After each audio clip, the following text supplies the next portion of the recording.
Rappelez-vous, dans l'épisode précédent, la chaleur nous a forcés à pousser les portes d'un espace absolument atypique, ici à Chantonnay. Quelle chance!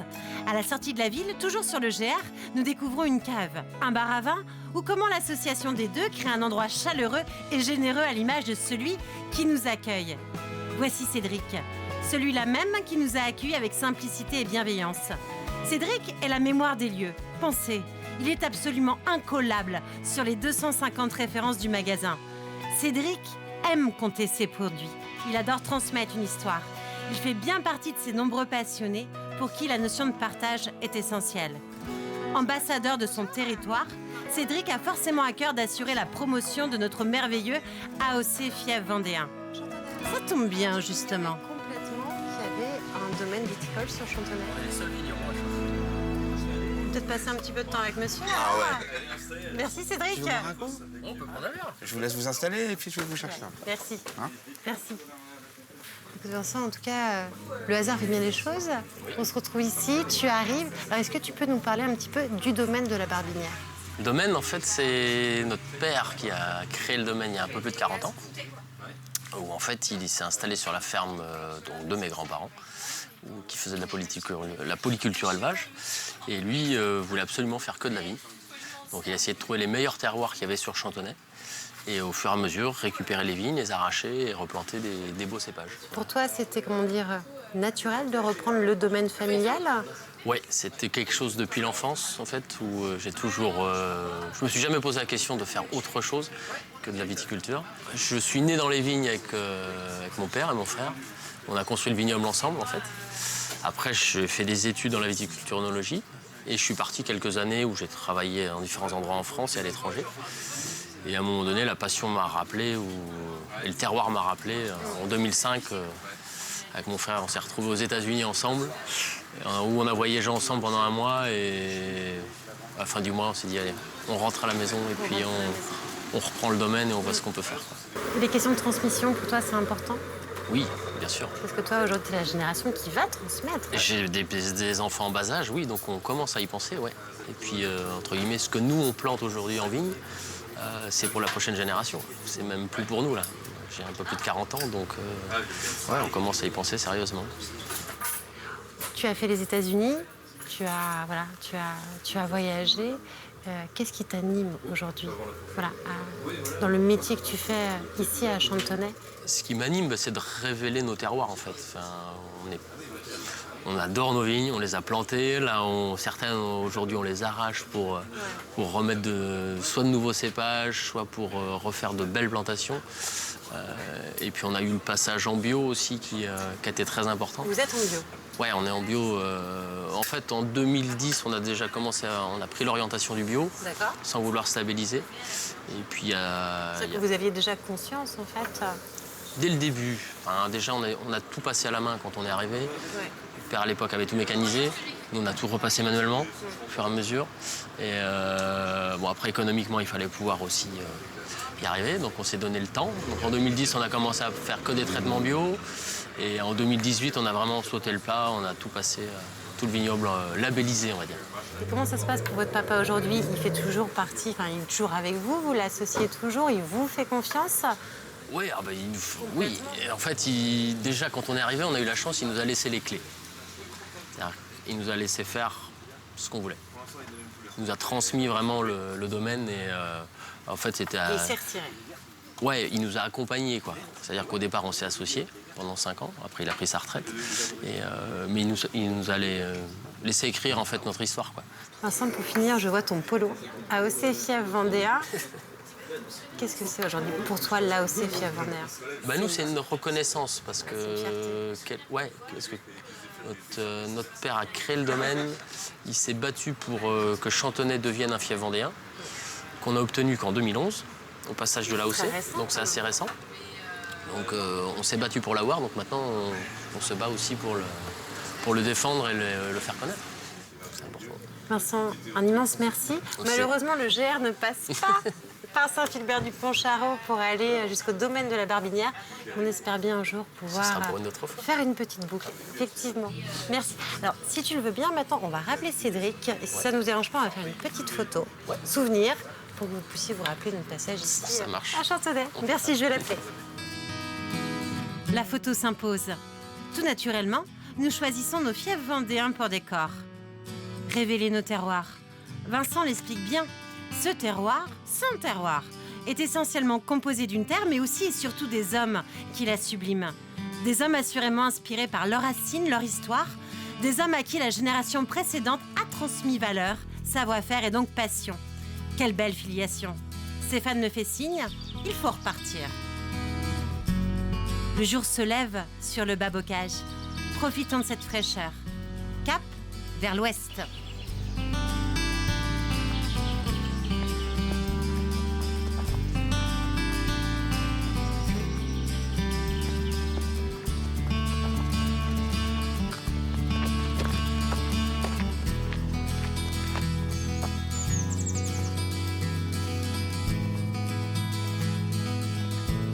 Je vais à une ferme, si jamais on trouve quelqu'un, on va demander notre chemin. Alors.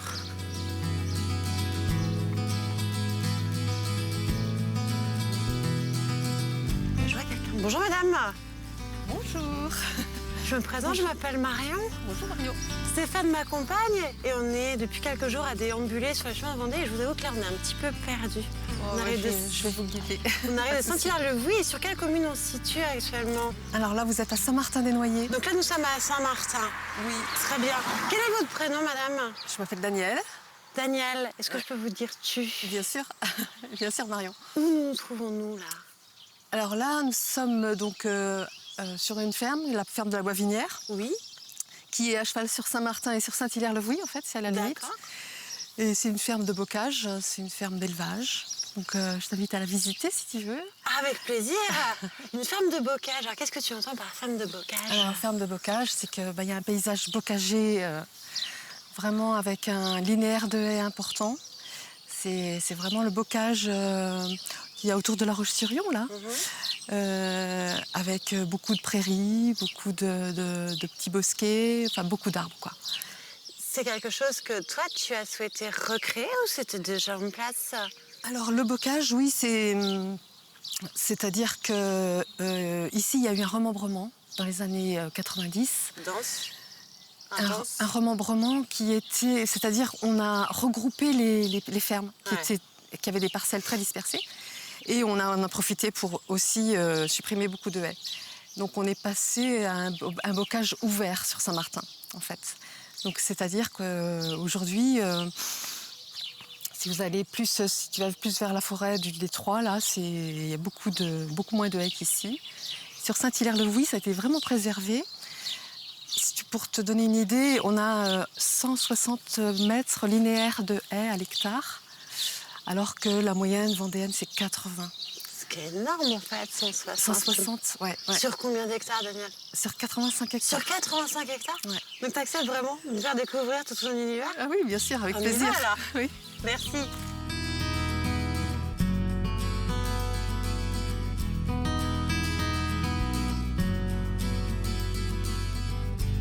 En voiture, Stéphane.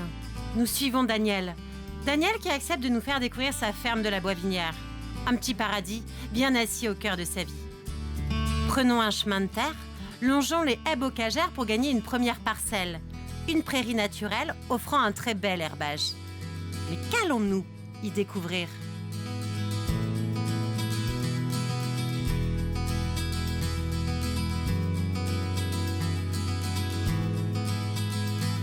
Voilà, donc tu vois, c'est ça notre environnement, avec des haies, des grandes, des petites. Comment tu es arrivée ici à la Boivinière? Alors moi, j'ai travaillé dans un centre de gestion pour les agriculteurs au départ. Mes parents sont agriculteurs. Hein.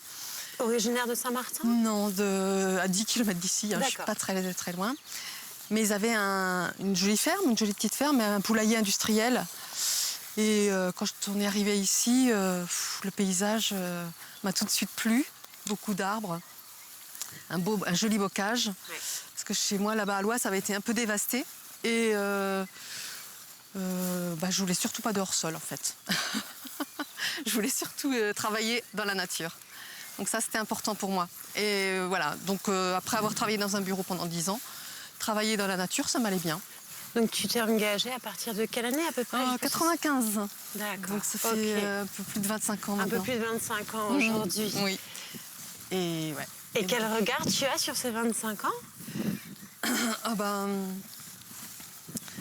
Pas facile comme si question. tu veux, oui, c'est compliqué, mais bon, c'est intéressant. C'est-à-dire que moi, mon fil rouge, mon fil conducteur, ce qui m'a vraiment guidée, c'était la notion d'agriculture paysanne. L'agriculture paysanne, c'est basé sur...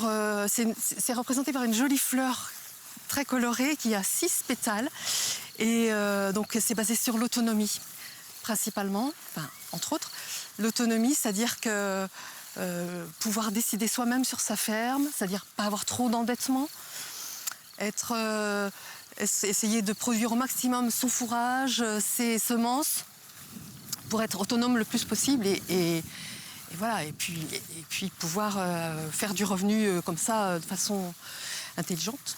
Alors, ce que j'adore chez toi, Daniel, c'est que tu parles de toutes tes valeurs. Ouais. Comment dire, qui sont des valeurs ancestrales, en fait, mais qui, en 95, les gens ont dû te percevoir comme une avant-gardiste totale, en fait. Parce que tu prenais ce retour, en fait, aux vraies valeurs, mais en même temps, tu devais être une des premières à reprendre, en fait, ce système-là. Oui, alors surtout qu'on a fait le passage en bio assez rapidement. On a choisi l'agriculture biologique, on voulait faire de la qualité. Et pour se démarquer par rapport à l'utilisation massive de pesticides, enfin, voilà, nous, le bio nous allait bien et c'était pour nous une vraie valeur qui correspondait à... Il y a un cahier des charges très rigoureux et ça correspondait bien à nos valeurs. Et on est toujours en bio aujourd'hui et on est sûr que c'est la bonne voie, quoi. Par rapport à notre santé, par rapport à l'environnement. On aimerait qu'il y ait plus d'agriculteurs qui passent en bio aujourd'hui. Vraiment. Est-ce que pour toi, justement, cette question de transmission est importante? Bien sûr. Parce qu'aujourd'hui, c'est toi qui transmets. Oui. Mais encore faut-il que nos fermes soient transmissibles, quoi. Parce qu'aujourd'hui, il y a beaucoup de fermes où il y a des tellement gros investissements que c'est compliqué, quoi. Et nous, on a veillé à ça, que de ne pas faire trop d'investissements, bâtiments, etc. Pour que le jeune qui reprenne après nous, il n'ait pas à s'endetter. Et que ce soit qu'il y ait un lien entre le travail et le revenu et le financement. Que ce soit qu'il y ait un équilibre logique, ce qui n'est pas évident du tout. Non, ce qui n'est pas évident. Donc chez nous, je pense qu'on est arrivé à ça maintenant. Il faut qu'on trouve un jeune, parce que moi j'arrive à l'âge bientôt de la retraite. C'est vrai. Il faut qu'on trouve un jeune, oui, qui accepte de faire de l'élevage, enfin qui aime l'élevage. Et donc ici, on pense avoir des bonnes conditions de travail et surtout, je pense que c'est épanouissant de vivre dans un milieu comme ça, quoi. Épanouissant? Peut-être. On poursuit. Depuis plus de 25 ans, Daniel élève ici une cinquantaine de vaches charolaises et leur descendance, des animaux à qui elle offre le pré entre 7 à 8 mois de l'année. Un véritable exemple. Épanouissant? Certainement. Vivre dans un paysage de bocage, se réaliser au cœur d'une nature préservée, offrir le meilleur à l'élevage. Voyez, mais voyez comme cette femme est rayonnante. On le sent. Depuis longtemps maintenant, Daniel a réussi à trouver son équilibre ici, à la ferme de la Boivinière.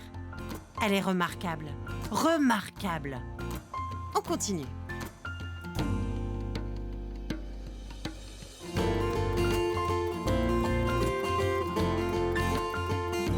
Daniel, je vois que tu fais aussi un petit peu de céréales.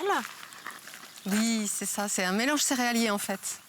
C'est, tu vois, on a semé en même temps du triticale, du pois, de l'avoine et de la févrole. Oui. Là, on voit, ça fait on voit ce bouquet qui est magnifique. Et c'est pour tes animaux? Oui, c'est ça. Exclusivement pour les animaux? C'est exclusivement pour les animaux. C'est un mélange riche en protéines en fait. Si on met du pois, de la févrole, c'est pour qu'il y ait une meilleure valeur protéique. Et puis le triticale, c'est riche, hein. C'est une céréale qui devient haute. C'est une céréale qui est adaptée aux terrains qui ne sont pas vraiment céréaliers, enfin un peu des terres humides et qui nous donnera plein de paille. Et d'ailleurs, c'est une paille que mes vaches vont même aussi manger. Daniel, maintenant, j'aimerais bien que tu m'amènes dans un petit endroit, peut-être l'endroit que tu apprécies le plus dans la ferme, où tu te sens bien. Ah ouais. Et là, on va se poser et on va discuter d'autre chose. D'accord. D'accord ?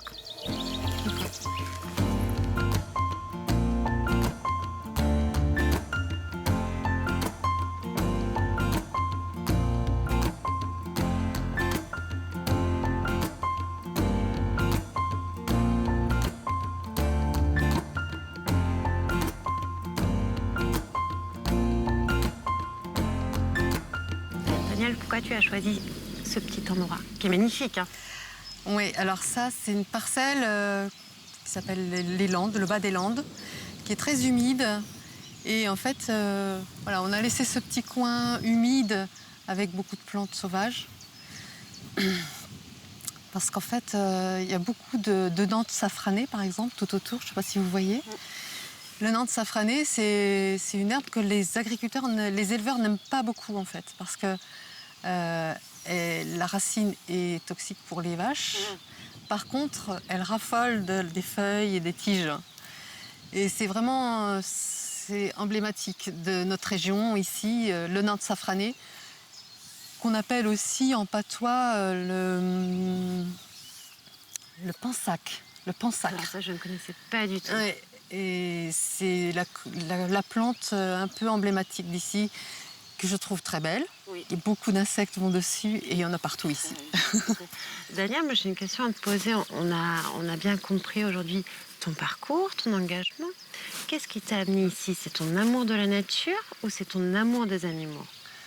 Ah, je pense que je vais faire une réponse de Normand, je crois qu'il y a les deux. Hein. Les deux. Et carrément, oui. Depuis toute petite? Oui, et certainement que j'ai été marquée par la ferme familiale, où il y avait beaucoup d'arbres aussi. Il y a eu ce remembrement à un moment donné, où il y a eu beaucoup de casse. Ça t'a marqué? Ça m'a beaucoup marqué, ouais. C'est pour ça que je me rattrape aujourd'hui, je plante. Est-ce qu'on pourrait dire aujourd'hui que ta ferme pourrait être comme un conservatoire, en fait? Ah, alors ça, c'est un mot qui peut faire peur à certains agriculteurs, parce que Certainement. on ne veut pas non plus mettre sous cloche. Mais quelque part, c'est une belle satisfaction de voir toute cette biodiversité. Moi, je trouve que c'est très important de préserver les habitats, que ce soit de la petite faune, de toutes sortes. Quand je vois un chevreuil, c'est la vie sauvage qui s'exprime et c'est une belle satisfaction. Notre métier a vraiment beaucoup de contraintes, il faut être présent pour les animaux, etc. Mais alors, une belle compensation, c'est vrai que par rapport à la nature, tout ce que la nature peut nous offrir, Oui. et de savoir qu'on est les gardiens quelque part de cette nature, c'est vraiment chouette, quoi. Ça donne une dimension à notre métier, tu vois. Et je pense que c'est une belle satisfaction. C'est épanouissant aussi. Bon, l'idéal, c'est de la faire partager. Et c'est pour ça aussi que je fais de la vente directe, que je fais venir aussi des écoles. C'est la question que je vais te poser. Oui, Ouais. donc tu fais venir des écoles. Il y a des écoles qui viennent sur la ferme. Quel bonheur pour les enfants de venir ici. Ah bah oui, Parce oui, que oui. c'est beau, parce que ça sent bon et que c'est pas forcément l'image qu'ils ont C'est en vrai. tête de la ferme. C'est bien possible, oui. Pour moi, une ferme, ça sent bon. C'est vrai. C'est comme chez toi. Ouais. Et il y a les odeurs. Ils sont attirés aussi par l'agroforesterie. Alors qu'est-ce que exactement l'agroforesterie? Parce qu'effectivement, on entend beaucoup parler, on Oui. entend un petit peu tout justement sur ce sujet. Oui. Si tu veux, nous, ce qui nous a amenés à l'agroforesterie, c'est les vidéos de Bourguignon. Claude et Lydia Bourguignon sont deux agronomes de l'INRA qui ont étudié le lien entre l'arbre et la terre. Et ils se sont aperçus qu'en fait, c'était indissociable, que l'arbre apporte énormément, que ce soit par son système racinaire, par la porosité qu'il apporte au sol, les feuilles qui enrichissent le sol aussi, etc. Évidemment, le côté, la photosynthèse qui nettoie le carbone. Voilà. Et donc, ils ont fait beaucoup d'études par rapport à ça, ils ont fait des vidéos, ils ont fait beaucoup de recherches. Ça nous a vraiment plu et on a voulu tenter l'expérience. On a planté 5 hectares en agroforesterie pure, comme le préconisent les Bourguignons. Mais donc ça fait une dizaine d'années, 10-13 ans. Et depuis, en fait, on a fait de l'agroforesterie différemment. Maintenant, si tu veux, on va plutôt prendre les grandes parcelles et on va planter des haies. Et c'est une autre façon de faire de l'agroforesterie, c'est-à-dire qu'on va cibler des parcelles de taille de 4 hectares, 5 hectares, ce qui est une taille tout à fait correcte. On va éviter de laisser des grandes parcelles de plus de 10 hectares, quoi. Mais bon, aujourd'hui, notre préoccupation, c'est ça, c'est de transmettre notre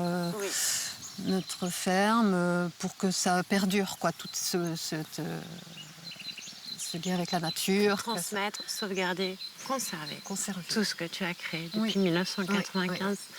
Tout en étant un lieu où on vit aussi, où on fait du revenu. Parce que c'est essentiel quand on est agriculteur. Il faut vivre de son métier, sinon on n'est pas bien, quoi. Donc il faut rechercher pour ça la qualité. Et voilà, donc c'est un ensemble, c'est un équilibre en fait qu'il faut préserver.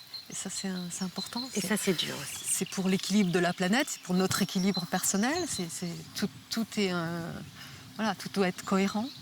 Daniel, dernière question, puis après on te laisse travailler quand même. Est-ce que tu te serais vu un jour vivre ailleurs? Je suis trop bien ici, quoi. Voilà. Vivre ailleurs, pourquoi? Puis on sent que quand on est bien chez soi, pourquoi aller ailleurs? Les gens font le tour de la planète, vont en vacances à l'autre bout du monde. Je vois pas l'intérêt. On a tellement de richesses ici, inconnues. On a toujours plein de choses à découvrir à notre porte. Et je pense que c'est ça.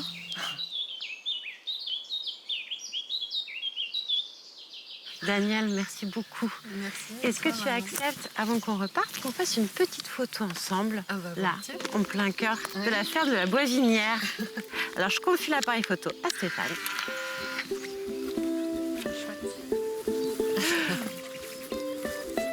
Toujours ma ceinture, moi. Mais c'est bien. C'est pas très élégant. Mais non, c'est ton outil de travail. Oui, c'est vrai. Voilà. Super.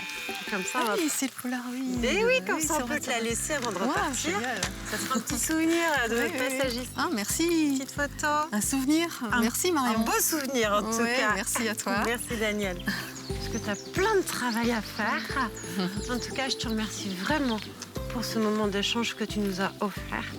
Et très bel été. Merci à toi. Bon courage pour la suite et continue. Daniel la douce, Daniel la sage, Daniel l'exemple, un petit bout de femme, une force vive, un sacré caractère qui ne laisse certainement pas indifférent. À la Boisvinière, place à la biodiversité. C'est là que l'on peut entendre, voire sentir tout un monde grouillant de vie. Petits mammifères, insectes, oiseaux et plantes sauvages. Merveilleuse rencontre. À vous, amoureux de la faune et de la flore, vous passionnés d'élevage. Si vous avez été touché par le témoignage de Daniel, retenez bien que la ferme de la Boisvinière doit être transmise à la nouvelle génération. N'hésitez donc pas à contacter la famille Rabot. Le message est lancé. En route, Stéphane. Gagnons vite le bourg de Saint-Martin-des-Noyers.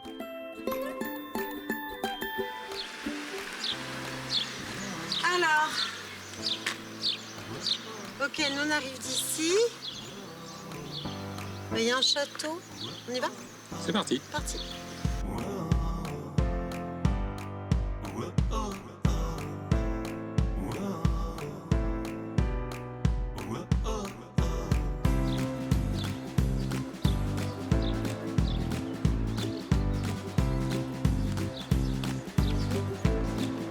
On vient de sortir de Saint-Martin-des-Noyers et c'est vrai que dans le village, il y avait une carte. Et tout de suite, notre œil a été attiré par l'emplacement d'un château. Donc je pense qu'on va bientôt y arriver.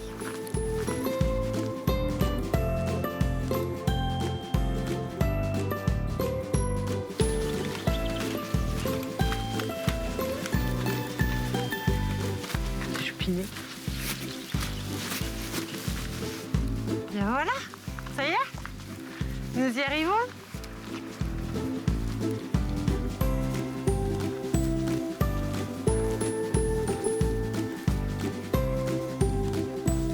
Bel ensemble médiéval.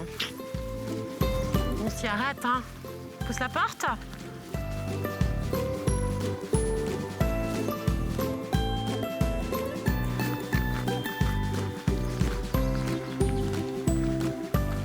Le château de la Grève. Le château de la Grève. Allons-y. Bonjour. Bonjour. Excusez-nous de vous déranger. J'entendais du bruit, j'ai entendu vos petits pas. Je me présente Marion. Je présente Stéphane qui m'accompagne. Enchanté Stéphane, Boris. Enchanté Boris. Alors depuis plusieurs jours avec Stéphane, on déambule sur les chemins de Vendée. Vous avez un magnifique GRPP qui passe au pied du château. Vous avez vu ça? Et oui, et je vous avoue que quand on a remonté le pont et qu'on est arrivé devant cette bâtisse, on a eu envie d'en savoir davantage. Et c'est pourquoi on vient vous déranger. Posez-moi des questions, on va voir si je peux vous aider.